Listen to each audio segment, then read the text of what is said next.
He once wore the uniform to protect and serve.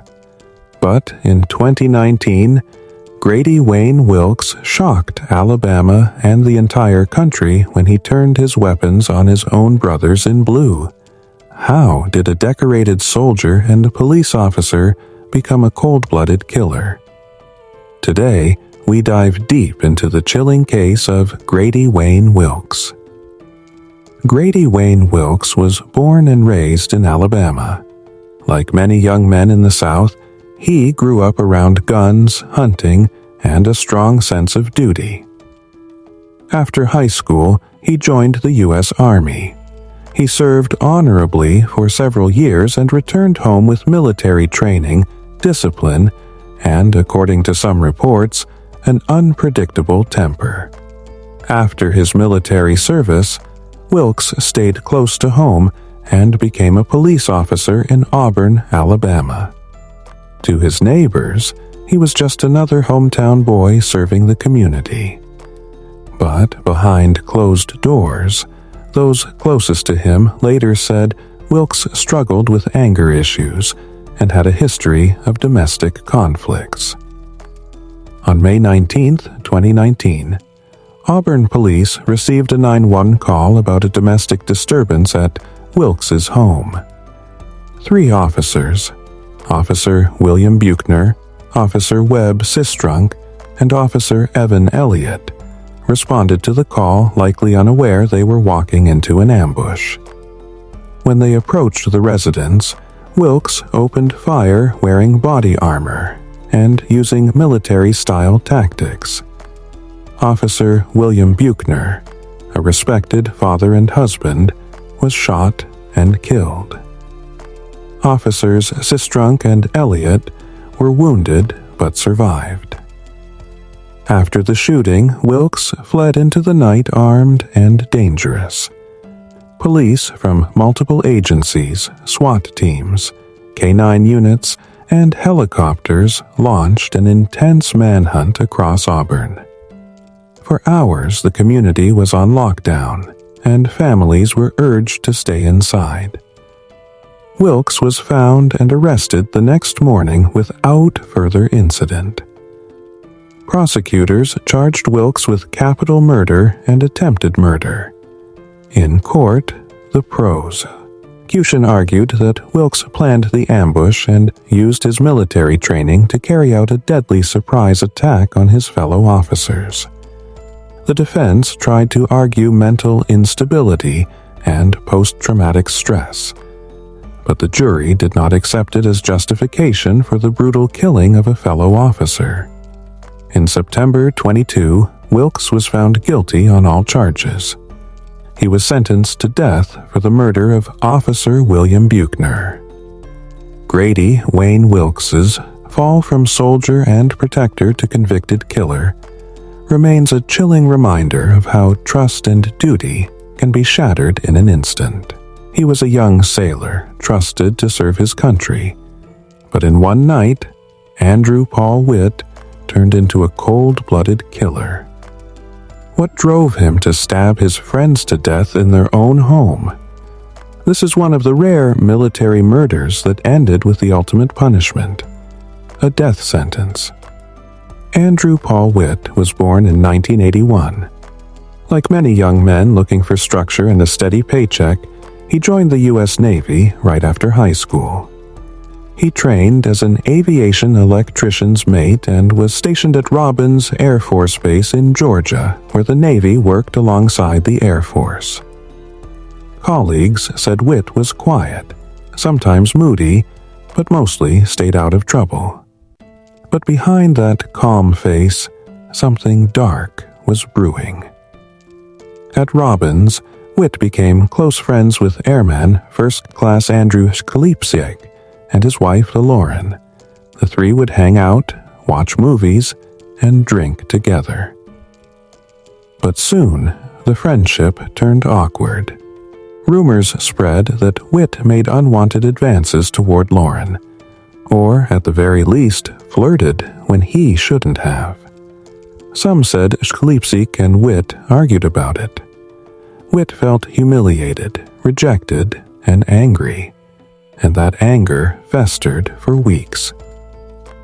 On July 5, 2004, Witt showed up uninvited at the Schleipzig's home in Warner Robins, Georgia. He was carrying a knife. Accounts say Witt tried to talk things through, but words quickly turned to rage. In a sudden outburst, Witt pulled out the knife and stabbed Andrew Schleipzig multiple times.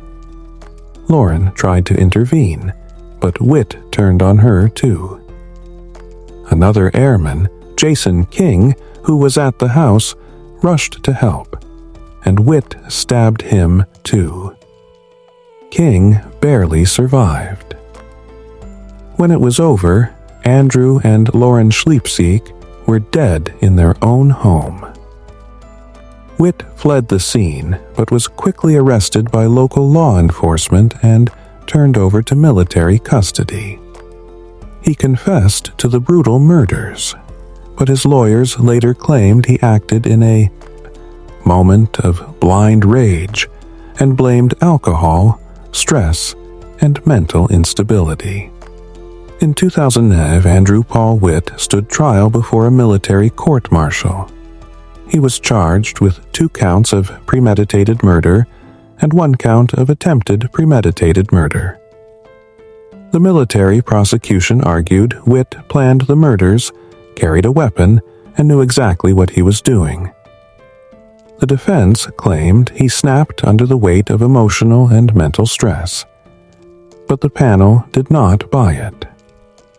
Witt was found guilty and sentenced to death, one of the very few modern cases where a U.S. service member received the military death penalty.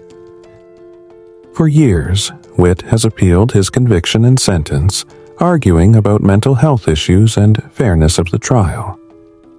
But military courts have upheld the verdict so far. While he sits on military death row at the U.S. Disciplinary Barracks at Fort Leavenworth, Kansas, executions in the military system are extremely rare. No active-duty military execution has happened since 1961. A decorated soldier, a secret militia, and a cold-blooded double murder. How did Isaac Aguigui transform from an army private to the leader of a deadly terror plot on U.S. soil? This is the chilling story of fear, the domestic terror cell born inside the military. Isaac Aguigui was born and raised in Washington State. He joined the U.S. Army with what seemed like a promising future, becoming an intelligence analyst at Fort Stewart, Georgia. But under the surface, Aguigui had radical anti-government beliefs and a dangerous obsession with weapons and conspiracy theories.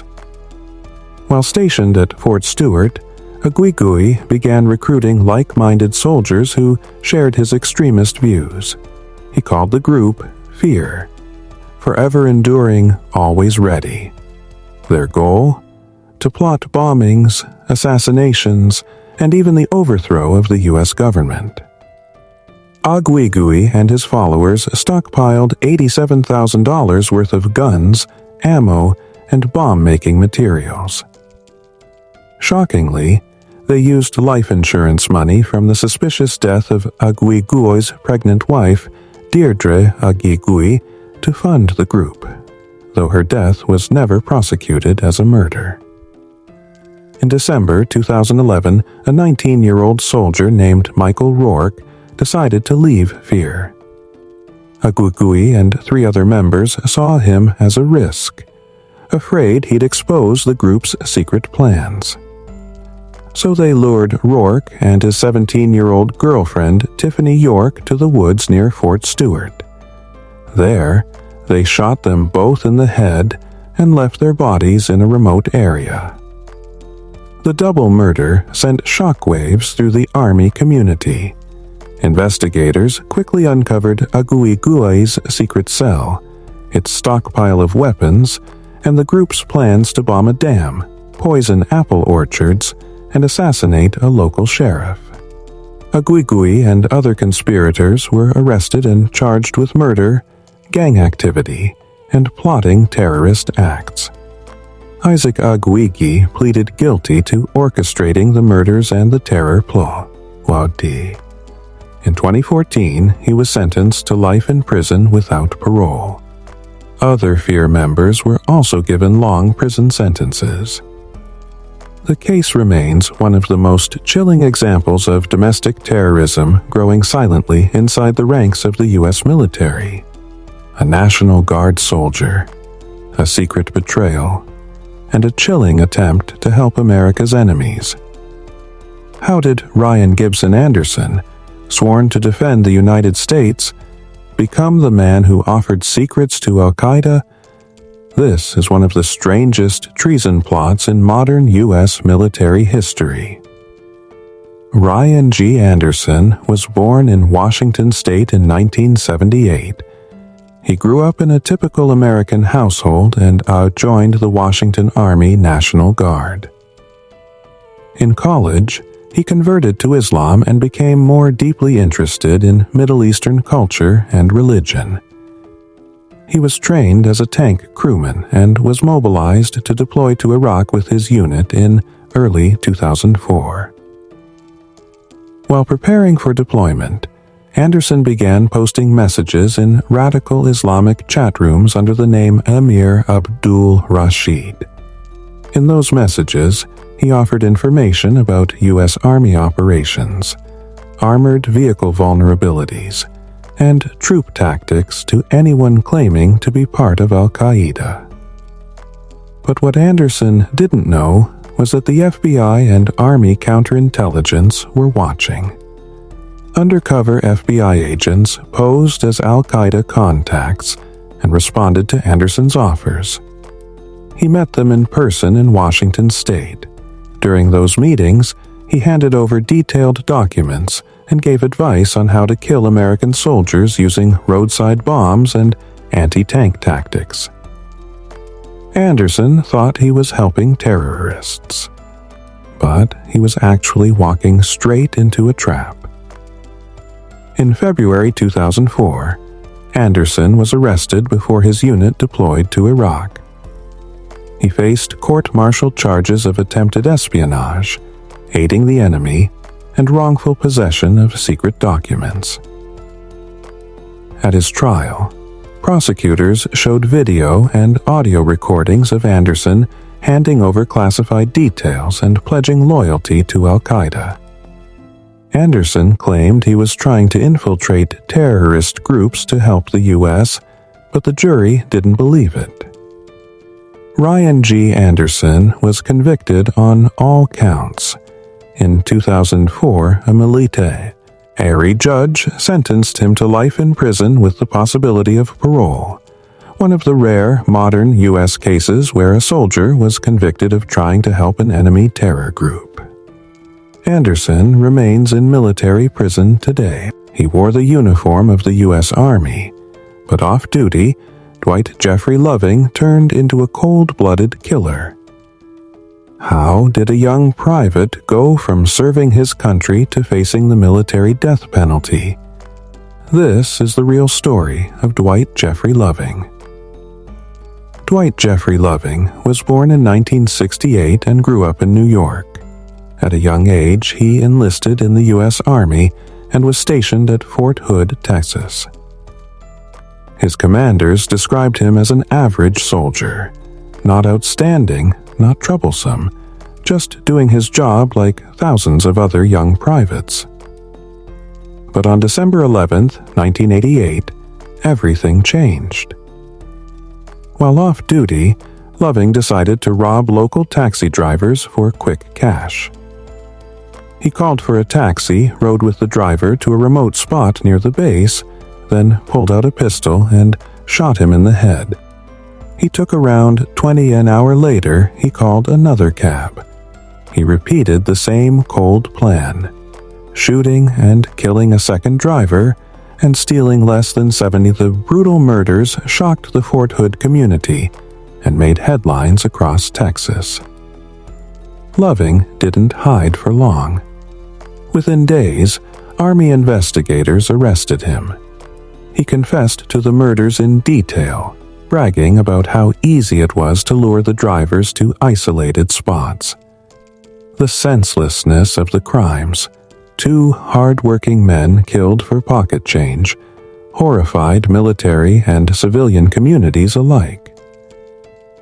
Loving faced a court-martial for 2 counts of premeditated murder. In 1989, a military jury convicted him and sentenced him to death, making him one of only a few U.S. soldiers on military death row. His legal team appealed for decades, arguing mental health issues and unfair sentencing. But the courts repeatedly upheld the conviction. For nearly 30 years, Dwight Jeffrey Loving sat on military death row at Fort Leavenworth, Kansas.